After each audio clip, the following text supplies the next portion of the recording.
Officers Committee and the chairman of the local organizing committee for the 63rd Annual General Conference / Annual Delegates Meeting of the Nigerian Medical Association. We are glad to inform you that the Annual General Conference / Delegate Meeting of the Nigerian Medical Association started in Jalingo, Taraba State, on the 30th, has come to an end today after the annual delegates meeting. So I welcome you all. This annual delegates meeting was 2023, and it held at Catholic Event Center, Mile 6, Jalingo in Taraba State. The annual delegates meeting arrived at various conclusions and various resolutions. And we are going to brief you on some of them. The annual delegates meeting appreciates all our delegates from the 36 states and the Federal Capital Territory Abuja branches, and we pray for their safe return to their various destinations. The ADM wishes to appreciate the following governors: the governor of Ekiti State, His Excellency Abiodun Abayomi Oyebanji; the governor of Ondo State, His Excellency Arakunrin Oluwarotimi Akeredolu; and the Adamawa State, His Excellency Ahmadu Fintiri, for their commitment towards improving the welfare of the workers, health workers, especially doctors in their states. Some of these governors had arrears of salaries, and they have been able to clear it. The doctors, Governor Fintiri, and it is worth commending that they thought it necessary to take better care of their doctors, which is vital to prevent or reduce brain drain, which is internal and external. So we're very proud of them.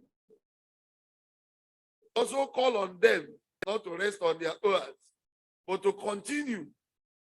They should invest more in healthcare financing, which is important and has positive effects for the citizens and the workers. We wish to humbly call on the governor of Imo State, His Excellency Hope Uzodimma, to kindly listen to the doctors in Imo State and pay them what he owes them. It is an anomaly to be proud of salary arrears. If these other governors could do it, I believe that Governor Hope, if he puts his mind to it, he will achieve it. So we expect that this call will be heeded and the needful will be done. We are hopeful that the governor-elect for Abia State, His Excellency Alex Oti, shall not walk in the pathway of his predecessor, who was recalcitrant about welfare of Abians. We know that as a specialist in finance, you will understand the implication of not paying civil servants in a civil service state. It affects every chain of economy of that state. We call on him to quickly, once he gets sworn into office, conclude his dialogue with Nigerian Medical Association Abia State Branch and quickly offset the arrears. In the same vein, we call on His Excellency Governor Samuel Otom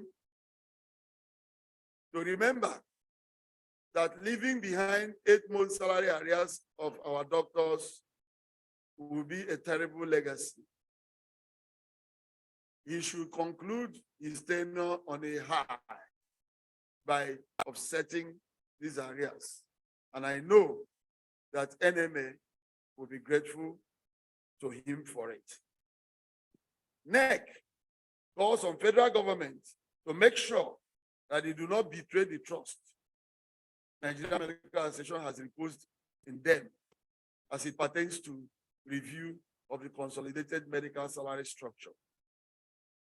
NEC has noted and accepted the promises by the federal government. And it is our position that this should be concluded within the next 2 weeks. We expect our circular, and we know it will come to us. But let no one take the civility of NMA for weakness. We will not back, we will bite. Thank you. Insecurity is still pervading our landscape. Coming to Taraba was traumatic for some doctors, but we led the way with our hope in God and our belief that our government will protect us. We thank God we arrived here safely, but so many people are not lucky. And the major responsibility of government includes security for lives and property. And so we call on our government to scale up the activity. We appreciate what they are doing. We are not saying they are not doing anything, but they can do better by further protecting Nigerians. Poverty is increasing in the land. We have become the poverty capital of the world. And it is not a legacy worth leaving behind by any government. So we call on our governments to not just only improve the salary of the Nigerian doctors, but other workers. It is imperative, based on our purchasing power and inflationary trends, that all we are paid today as salary has been overtaken by events. We commend them for deeming it necessary to improve the welfare of core ministry workers by granting an allowance to compose salary scale. We applaud it, and we know it will also come to us because we wish others well, so that when it's our turn, they will wish us well too. We support the removal of fuel subsidy, but gradually for Nigerians, so that we don't kill them. Because to us, the subsidy is not for us. We don't know where it's going to.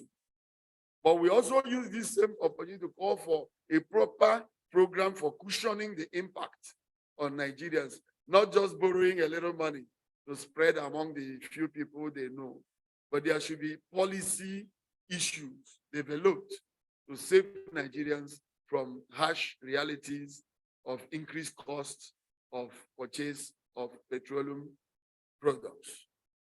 We also call on government to rechannel some of the money they will bring out of this subsidy removal to the National Health Insurance Authority to appropriately grant Nigerians the opportunity for universal health coverage, which will reduce out-of-pocket expenditure and make health more affordable and available. We wish to remind Nigerians that organ transplant and gamete transplant are serious issues with strict guidelines and regulations across the world. We wish to remind Nigerians that the regulation varies from country to country. And we, the Nigerian Medical Association, call on them to get to know, find out before you embark on transplant journeys, what it entails, so that you rigorously apply it to save yourself from unnecessary embarrassment, and also the embarrassment it will bring to our dear nation.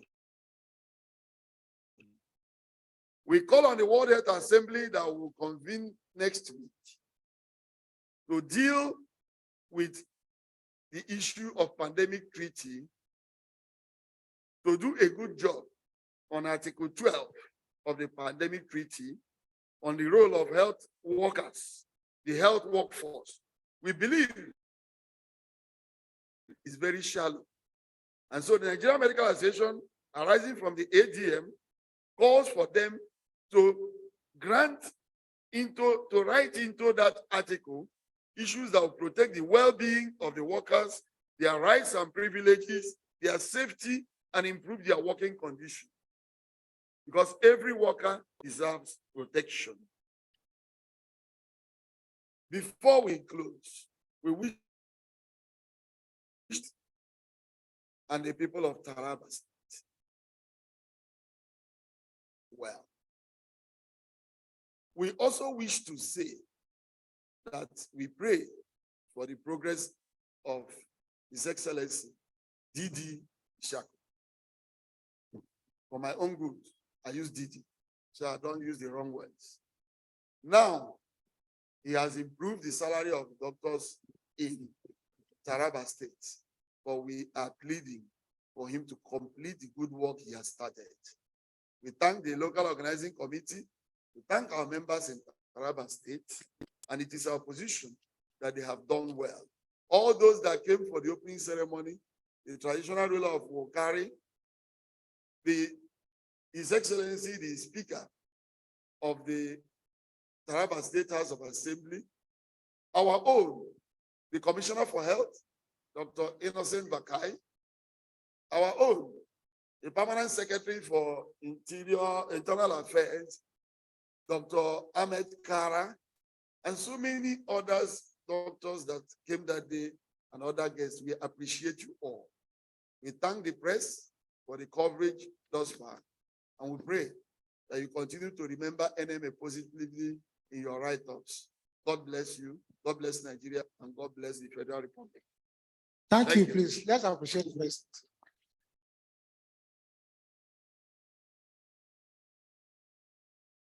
With your kind permission, Mr. President, with us here are pressmen from AIT, TVC, channels, NTA, ITV, The Guardian newspaper, Daily Trust, Punch, and Nine. And they would like to seek some clarifications. And members of the press, we urge you, please, to restrict your questions to the briefing of the president. So you state your name, your media house, and your questions. Thank you. Good morning, sir. I'm Charles Akpeja. I write for the Guardian newspaper. I have two questions for you. From your presentation, you never talked about the massive brain drain that is currently eating deep into the medical profession in Nigeria. I would like you to say something on that. Secondly, your major topic, which is on the violence against health workers in Nigeria. Most health workers in Nigeria has, in one way or the other, been victim of bandit kidnapping. Solution have you preferred to this? Thank you very much. On the first question, you will agree with me that there is hardly any week that passes that NMA does not have one comment or the other on brain drain. Sorry. We have said so much about it. It is no longer time for talking, it's time for action by the government. And we believe that improving the welfare of the Nigerian doctors will reduce the brain drain issue. Improve health sector financing will reduce brain drain issue. Controlling of insecurity is also going to decrease brain drain issue. So when you put it all in perspective, we mentioned these things in different places. And it is our position that if governments, they do not need to reinvent the wheel. The push factors are well known. Insecurity, poor remuneration, poor health sector financing, and lack of job satisfaction. So we have given them what to do. We are calling on government to implement these things and stop talking about bonding. Nigerian Medical Association will not stand by and watch anybody sent into enslavement or forced labor. That is what I want to say on that. On the second issue of violence against healthcare workers, well, at the opening ceremony, I believe I addressed it properly. Maybe that's why I didn't want to talk about it today. But the position of Nigerian Medical Association is that we are calling on the legislators, national and state, to produce laws that will criminalize specifically violence against healthcare workers. Because you cannot just keep attacking me and based on ethics, I should not respond. It is not fair. It's just a one-sided affair. On the side of NMA, we have taken a decision that anybody, any patient or relative that attacks a doctor, we shall prosecute it to the end and make sure that the law takes its course. And I have been talking about the case in Delta State, in Owalero, where a young doctor, a youth copper, was attacked. We have put our foot down and we appeared at the court on the 4th of April. The second, it will be called up again for hearing on 23rd of May. If I cannot make it, I will send a representative, but we will be there. And we call on also on the judiciary to expedite action on these cases. It should not be postponed or adjourned on flimsy excuses. So this is our position. Thank you. Thank you, sir. Good morning, all. My name is Magaji Sahongwi, Daily Trust newspaper.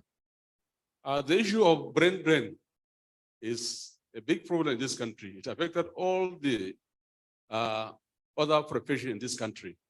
What are the best way to address this issue? Thank you very much. I believe I've addressed it. And by the time you replay my response, you will get it. We have given them the push factors. There are push and pull factors as it pertains to brain drain. And what you can address in Nigeria are the push factors, which pushes doctors out of Nigeria. I told you there are poor remuneration, lack of job satisfaction, poor health sector financing, and insecurity. So once the government deals with these 4 things, we shall see the benefit. And brain drain will be reversed totally or partially, with the attendant benefit of return of better skilled workers, better equipment, and networking. Thank you. Thank you. Hello, sir. My name is Owolabi Adenusi. I'm from TVC News. Sir, I want you to enlighten us or say something about this heart planting or organ transplant, which has been a critical issue. We see big men of this country don't know the law of the existing nation and they be victim. What do we not have a competent people in this country that we don't need to go for medical tourists to address all such things so that our name of the country can be saved? What is the NMA doing towards this? Well, thank you very much for that question. The fundamental fact is that if you do not plan well, you have planned to fail. Nigeria did not have any plan as far as fixing our healthcare system was concerned. The little we are seeing today was a fallout of response to COVID. That is why they are making some input into the healthcare system. For a long time, nobody cared. They are all free to go out there on medical tourism and do whatever they like. From headache to stomach upset to diarrhea, they travel out. But you see, there are laws guiding organ transplantation, donation, or even gametes. We are now discussing organs, but there are gametes like sperm and ovum. There are also laws guiding them. If we had put our house in order, we have few places that they carry out transplant today, but it's not enough for Nigerians. And you ask yourself, from 1999 to today, have you seen any nephrology center, kidney center developed up to the level of carrying out transplants? If you have, it may be 1 or 2 states, and that is not enough. So we are calling on the leaders of Nigeria to realize that a king out of his kingdom is no longer a king. They should stay home, fix this system. After all, some doctors are still here, working, We do not lack skill. What we lack is equipment and facility. So let them do the right thing and save themselves from further embarrassment. Thank you very much. Thank you, Mr. President, for the deposition, sir. Members of the press, we expect an effective reportage of this press conference. Mr. President, sir, thank you and have a nice day. Sir. Thank you very much. Make I go back. Congratulations, sir. Thank you, sir. Thank you, sir.